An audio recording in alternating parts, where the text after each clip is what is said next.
마태복음 6장 10절입니다.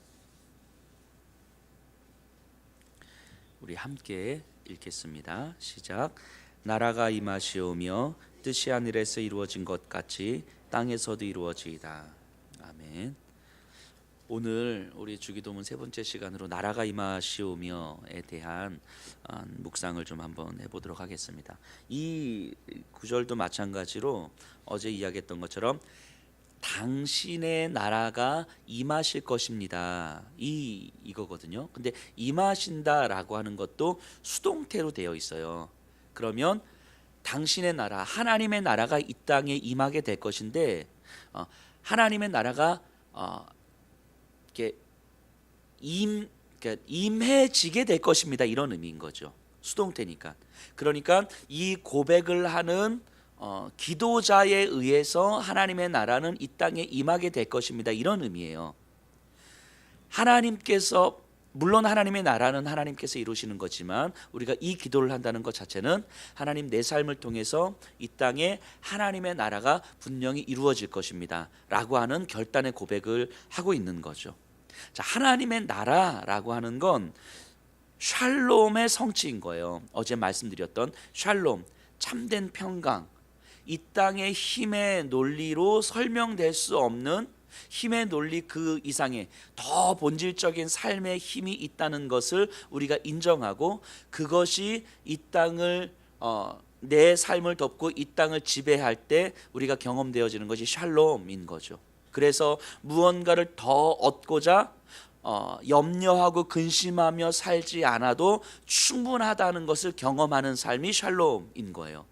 무언가를 빼앗길 것에 대한 두려움 때문에 근심하거나 두려워하며 살지 않아도 되는 그 삶이 샬롬인 거죠. 그래서 어제 이름이 거룩히 여김을 받으시오며의 아주 구체적인 성취가 바로 당신의 나라가 임하실 것입니다. 이 고백인 거예요. 어제 당신의 이름이 거룩히 여김을 받으시오며 자체가 거룩해지게 될 것입니다. 이것이 샬롬의 성취, 샬롬의 상태라고 했어요. 그래서 내가 있는 그곳에서 샬롬이 이루어지는 상태, 이게 하나님의 이름이 거룩히 여김을 받으시오며의 의미라고 제가 설명드렸는데요. 이것의 구체적인 실현의 과정이 바로 당신의 나라가 임하실 것입니다. 이렇게 이야기가 되는 거죠.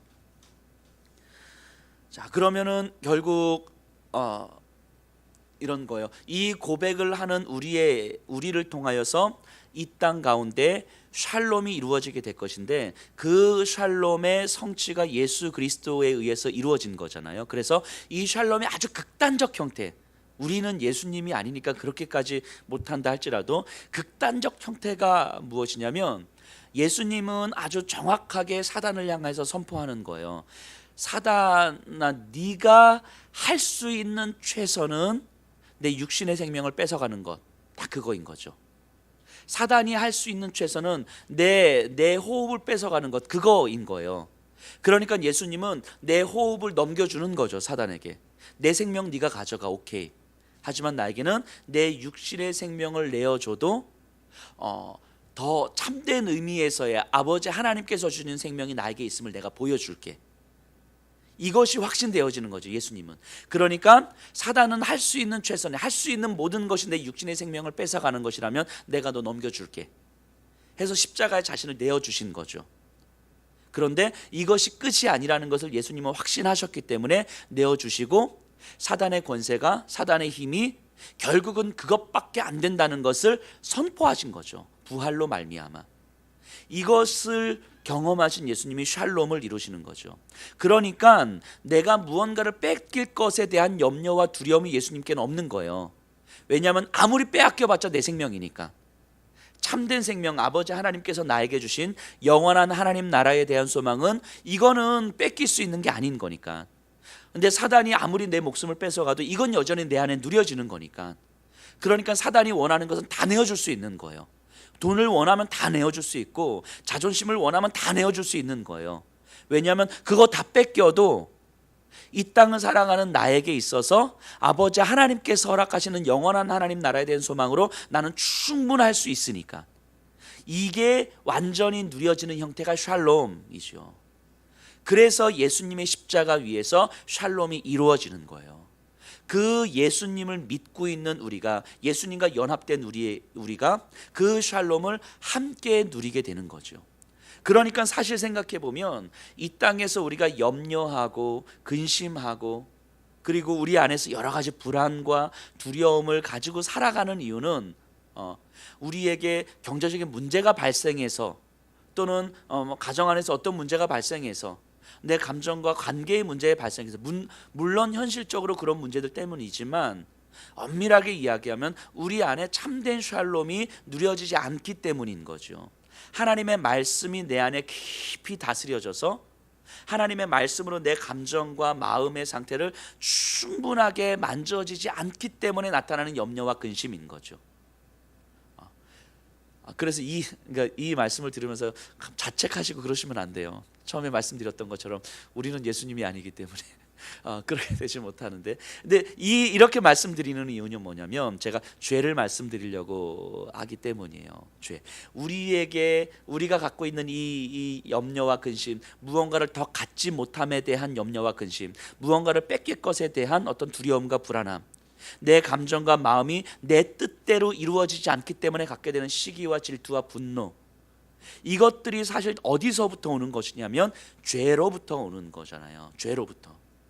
죄로부터 온다라고 하는 것, 이 죄라고 하는 것의 본질은 무엇이냐면 하나님의 자리에 내가 대신 차지하고 있는 상태, 이것이 죄이지요. 그래서 하나님을 중심으로 내가 하나님께 맞춰가면 되는 삶에서 이제는 굳이 하나님께 맞춰가지 않아도 되는 삶이 죄인 거죠. 내가 중심이 되는 거죠. 내가 중심이 되기 때문에 내 기준으로 다른 사람과 비교하기 시작하고, 내 기준으로 다른 사람보다 좀 더 많이 가져야 될 것 같고, 내 기준으로 내 마음과 감정이 원하는 대로 풀려야 될 것 같고, 이런 생각들이 계속 들어오는 거죠. 이것이 죄의 본질이죠. 이 죄의 본질이 우리로 하여금 염려와 근심을 만들고 불안과 두려움을 만들고 시기와 질투와 분노를 만드는 거죠. 이것이 아담과 하와가 타락한 이후 인간에게 들어온 어떤 죄성으로 나타난 삶의 모습 아닙니까? 바꿔 말하면 인간이 타락한 이후로 에덴 동산에서 누려졌던 하나님의 나라가 깨졌다는 이야기예요. 근데 예수님께서 이 땅에 오셔서 뭐라고 말씀하시냐면 하나님의 나라는 이미 너희 안에 이루어졌느니라, 이렇게 말씀하시거든요. 하나님의 나라는 이미 너희 안에 이루어졌느니라. 우리 안에 하나님의 나라가 이루어졌다, 이 말씀은 우리 안에 죄의 본성이 깨졌다라는 얘기예요. 죄의 지배가 깨지고 하나님의 지배가, 말씀의 통치가 이루어졌다라고 하는 거예요. 이것을 예수님은 선언하신 거예요. 그러니까 우리 안에 있는 염려와 근심과 불안과 두려움과 시기와 질투와 분노라고 하는 이 모든 문제들이 사실은 내 외부에서 온 것 같지만, 우리 가정 어떤 문제 때문에 온 것 같고 내가 살아가는 환경 때문에 온 것 같지만, 사실은 이 환경이 내 안에 있는 죄를 건들기 때문에 나타나는 현상인 거죠. 결국은 내 안에 죄성이 여전히 말씀의 통치 아래 내어주지 못했기 때문에 나타나는 현상인 거죠. 하지만 예수님은 이것이 우리 안에서 이미 이루어졌다고 말씀하시는 거예요. 예수 그리스도의 그 십자가의 죽으심과 부활로 말미암아 이미 사단이 빼앗아갈 수 있는 최선의 것이 결국은 내 목숨이면 그것까지 내어줘도 우리 충분히 살 수 있다는 것을 십자가의 죽으심과 부활로 통해서 보여주심으로, 그리고 그 예수님을 믿는 우리에게도 그 믿음을 주신 거예요. 사단이 우리에게 요구하는 것들 다 내어줘도 나 충분히 살 수 있는 거구나 하는 것을 우리로 하여금 믿게 하시는 거예요. 그 믿음이 우리에게 들어오는 거죠. 그래서 하나님의 나라가 이미 우리에게, 여기 계신 분들에게 이루어진 거예요. 단지 예수님께서 이루신 그 하나님의 나라가 완전히 이루어졌지만 아직 완성되지 않았기 때문에 우리는 그 과도기적인 모습을 갖고 있는 거죠. 다시요. 하나님의 나라가 예수님에 의해서 완전히 이루어졌어요. 죄의 본성을 완전히 깨뜨리셨습니다. 그런데 아직은 그 하나님의 나라가 완성되진 않은 거예요. 우리 안에서 여전히 우리 안에 있는 죄성이 우리를 염려와 근심하게 만들고 두렵게 만들고 분노하게 만드는 거죠. 그래서 우리의 죄성, 우리로 하여금 나도 어찌할 수 없는 이 마음과 감정의 상태를 만들어내는 거죠. 그러니까 내 주변의 관계 속에서 나도 어찌할 수 없는 마음과 감정의 문제가 흘러가서 이런 염려와 근심의 관계가 만들어지고, 불안과 두려움의 관계가 만들어지고, 시기와 분노의 관계가 만들어지는 거죠. 그런데 우리 안에 하나님의 나라가 완전히 이루어졌다, 예수님에 의해서 이루어졌다라고 하는 것은 우리로 하여금 이걸 이제 깨닫게 하시는 거예요. 아, 이게 내 외부에서 이루어지는 문제가 아니라 내 내부에 있는 죄성의 문제구나라는 것을 깨닫게 하시는 거예요. 이 인식을 우리에게 주시는 거죠. 예수님에 의해서 이루어진 하나님의 나라가 아직은 완성되지 않은 상태로 내 안에 존재하는구나 라고 하는 것을 깨닫게 되는 거죠. 그래서 이것이 완성되어지는 날이 언제입니까? 내 안에 이루어진 하나님의 나라가 완성되어질 때가 언제예요? 예수님이 다시 오실 때인 거죠. 이미 예수님이 오셔서 내 안에 이루신 그 하나님의 나라를, 죄의 질서를 깨뜨리신 하나님의 나라를 예수님 다시 오셔서 완성하시게 될 텐데, 이 완성하실 때에는 우리 안에 있는 요만큼이라도 남아있는 죄성을 완전히 다 깨뜨리시고 완전히 거룩한 몸으로 우리가 다시 부활하게 되고 영원한 하나님 나라에서 우리가 함께 살게 될 때에 우리에게는 어떠한 염려와 근심과 불안과 두려움과 시기와 분노의 마음이 요만큼도 자리 잡지 않는 거죠. 완전히 이루어진 하나님의 나라가 완성되어질 때는 우리 안에 어떤 죄로 인한 문제들도 만들어지지 않는 거죠. 그렇기 때문에 우리는 그 완성될 하나님의 나라를 꿈꾸면서 지금 아직 완성되지 않은 하나님의 나라를 소망하며 살아가는 거죠. 그래서 그런 우리에게 있어서 여전히 내가 해결할 수 없는 내 삶의 문제들이 이것이 죄의 문제이구나 라고 하는 것을 바라보는 눈과, 그렇기 때문에 이게 죄의 문제이기 때문에 내 외부의 환경을 바꾼다고 해서 이 문제가 해결되지 않는구나라는 것을 인식할 수 있는 힘이 필요한 거예요. 경제적인 문제 때문에 내가 힘들다고 해서, 경제적인 문제가 해결된다고 해서 내 문제가 해결되지 않는다라는 거예요. 이걸 우리가 깨달아야 되는 거죠. 나를 힘겹게 만드는 이 사람이 해결된다고 해서 내 안의 문제가 해결되지 않는다라는 걸 알아야 되는 거죠. 결국 나를 힘겹게 만드는 이 사람을 용납할 수 없는 내 안의 죄성이 문제라는 것을 우리가 인식할 때에 결국 내 안의 문제들은 내가 하나님 앞에서 풀어가야 될 문제인 거죠. 이 인식이 우리에게 들어온 것이 우리 안에 이루어진 하나님의 나라라고 하는 거예요. 그리고 이 하나님의 나라를 이제는 우리가 조금씩 완성을 향해서 소망하는 삶이 되어지는 거죠. 이 죄의 본성으로 말미암아 우리에게 들어온 이 깨어진 하나님의 나라가 아담의 타락 이후에 이렇게 드러나잖아요. 하나님으로부터 에너지를 공급받고 살았어야 될 이 인간들이 하나님과의 관계가 깨지니까 하나님으로부터의 에너지를 공급을 못 받잖아요. 그러니까 그 에너지를 어디로부터 공급받아야 되냐면 나로부터 공급을 받아야 되는데 나에게는 아무것도 없잖아요. 그러니까 어디로부터 공급을 받게 되냐면 타인들에 의해서, 타인들의 것을 뺏어옴으로 공급을 받게 되는 거예요. 이게 타락한 인간이, 하나님과의 관계가 깨어진 인간이 자신의 생존을 위해서는 다른 이들과의 관계 속에서 무언가를 뺏어와야만, 그래서 그것으로 나를 채워야만 내 생존이 이루어지게 되는 거죠. 그래서 타락한 인간의 전형은 서로 비교하고 경쟁하고 전쟁하고 싸우고 이 모습인 거예요. 말씀드렸던 것처럼 그 가운데서 끊임없이 염려하고 근심하고 불안해하고 두려워하고 시기하고 질투하고 분노하는 거죠.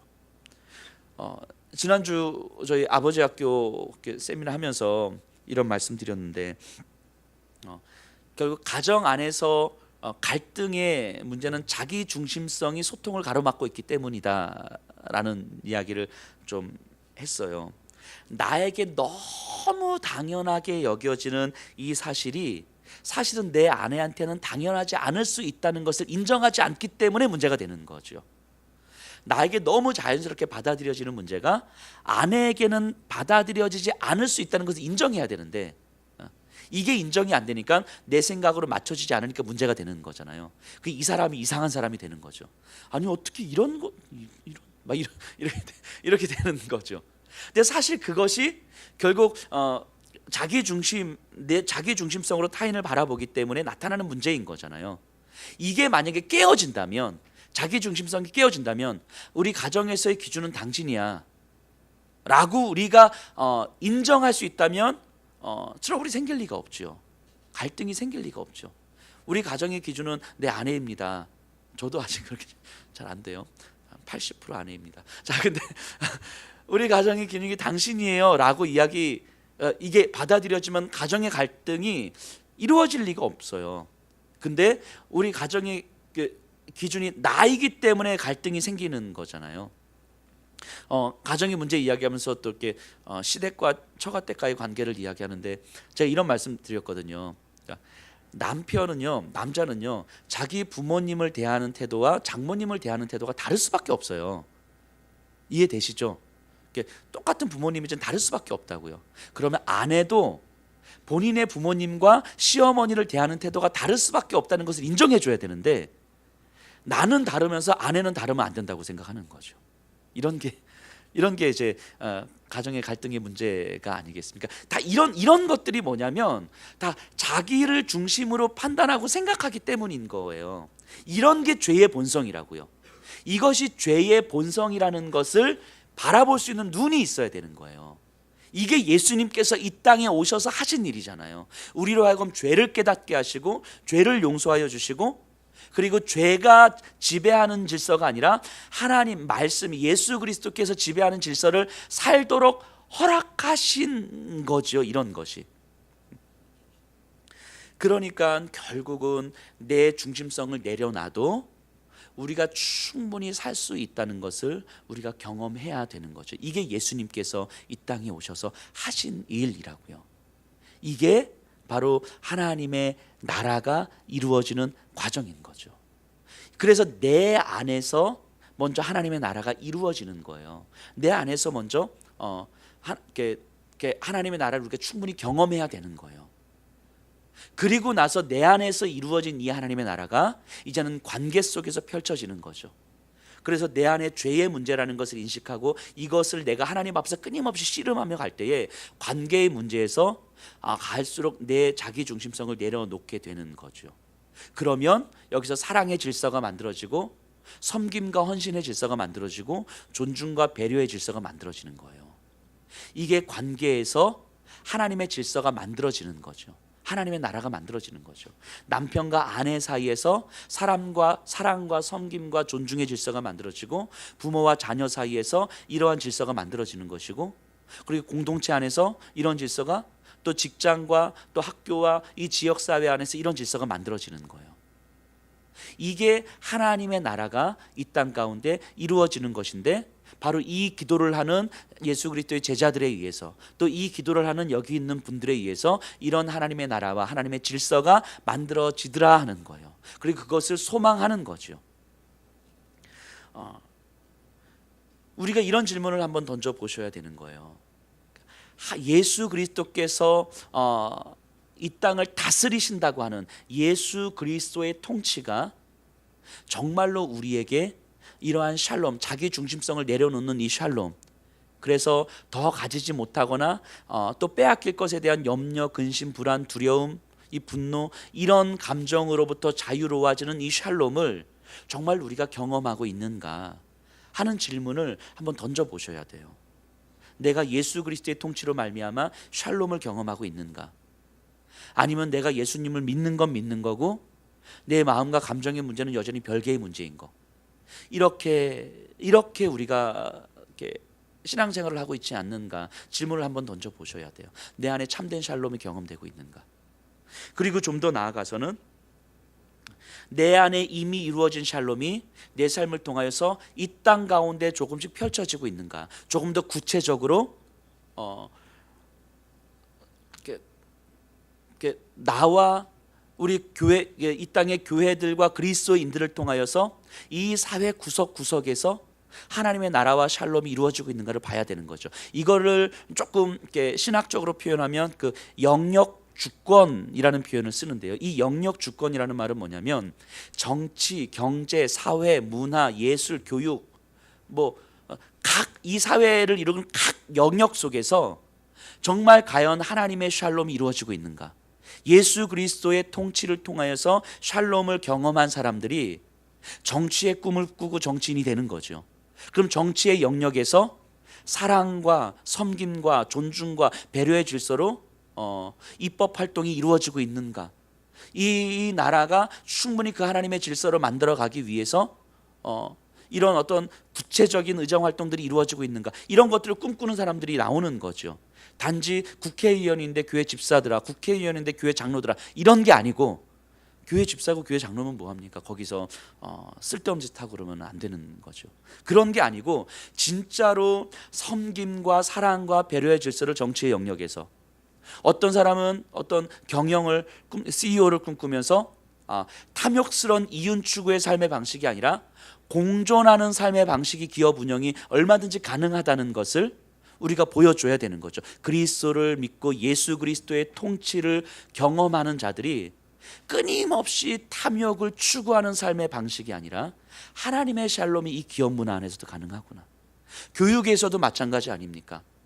공부하는 것이 이렇게 힘든 우리 아이들인데 적어도 우리 아이들이 자라서, 우리 종현이가, 은미와 명환이가 자라서 결혼해서 아이를 낳을 때에 우리의 자녀들도 나와 똑같이 학교 다니는 게 이렇게 싫은 이런 교육 문화를 우리가 물려주고 싶지 않아서, 그럼 적어도 내가 예수 그리스도의 그 샬롬을 경험하는 내가 이 교육의 영역에서 어떻게 선생님이 되든가, 아니면 학교를 세우는 설립자가 되든가, 아니면 교육 전문가가 되든가, 어떤 방식을 통해서든 이 땅에 이 교육의 영역에서 예수 그리스도의 통치가 이루어지는 참된 샬롬을 경험하는 교육의 장이 우리 다음 세대들에게 어떻게 물려질 수 있을 것인가. 사회 각 영역 속에서 그리스도의 샬롬을 경험하는 자들에 의해서 각 영역 속에서 하나님의 통치가 이루어지는 것을 우리가 기대하는 거죠. 이 땅의 그리스도인들이, 이 땅의 교회가 이 땅을 살아가면서 당신의 나라가 이 땅 가운데 이루어질 것입니다, 하나님의 나라가 임하시오며 라고 고백할 때는 우리가 이 땅에서 이런 삶들을 소망하는 거죠. 꿈꾸는 거죠. 그래서 이 사회 전 영역 속에서 죄의 본성이 지배하는 삶의 방식이 아니라 하나님의 말씀이 다스리는 삶의 방식으로 이 각 사회가 어떤 방식으로 움직여질 수 있을 것인가, 이거를 소망하는 거죠. 이것이 이 땅에 교회가 있어야 되는 이유 아니겠습니까? 죄의 지배 아래에서 여전히 신음하는 자들을 바라보면서 어쩔 수 없지가 아니라 이 치열하게 경쟁하듯 살아갈 수밖에 없는 이 사회가 사실은 죄의 본성에 지배되고 있는 사회구나. 그럼 이 땅에 하나님께서 교회를 세워주신 이유는 이 죄의 본성을 깨뜨리시고 예수 그리스도의 통치를 이루시는 하나님의 전초 기지로서 교회가 있는 것이구나. 우리가 이 인식을 갖게 될 때에 교회가 우리들끼리의 축제를 경험하는 것이 아니고, 교회를 통해서 이 안중 지역에 어떻게 하나님의 통치가 구현되어지는 질서를 만들어 갈 것인가, 어떻게 소망할 것인가, 하나님은 어떻게 그걸 이룰 것인가, 우리를 어떻게 사용할 것인가, 이것이 우리에게 소망이 되는 거죠. 그렇게 몸부림치면서 갈 때에 어느 순간 예수 그리스도의 다시 오심을 우리가 기다리게 되는 거죠. 그래서 예수 그리스도의 다시 오심을 기다리는 삶의 방식이 이 하나님의 다스리심을, 하나님의 나라를 꿈꾸고 소망하는 삶의 방식이 될 수밖에 없는 거예요. 그래서 예수 그리스도를 믿는 사람들은 비전이 있을 수밖에 없어요. 우리 다음 세대 아이들은 삶의 비전을 꿈꾸면서 살아갈 수밖에 없다고요. 그리스도를 믿는 우리들은 우리의 다음 세대들에게, 이 땅에 있는 사람들에게 가치를 분명히 보여줄 수밖에 없다고요. 우리가 충분히 분명히 기억했으면 좋겠습니다. 하나님의 나라가 임하시오며 내 안에서 경험되어지는 예수 그리스도의 그 통치, 그 샬롬, 그리고 그런 나로, 그 샬롬을 경험한 나로 인하여서 펼쳐질, 이 땅 가운데 펼쳐질 하나님의 통치, 이것이 이 땅을 살아가는 우리의 삶의 모습이어야 될 것입니다. 나라가 임하시오며. 우리가 이 고백을 참되게 고백했으면 좋겠습니다.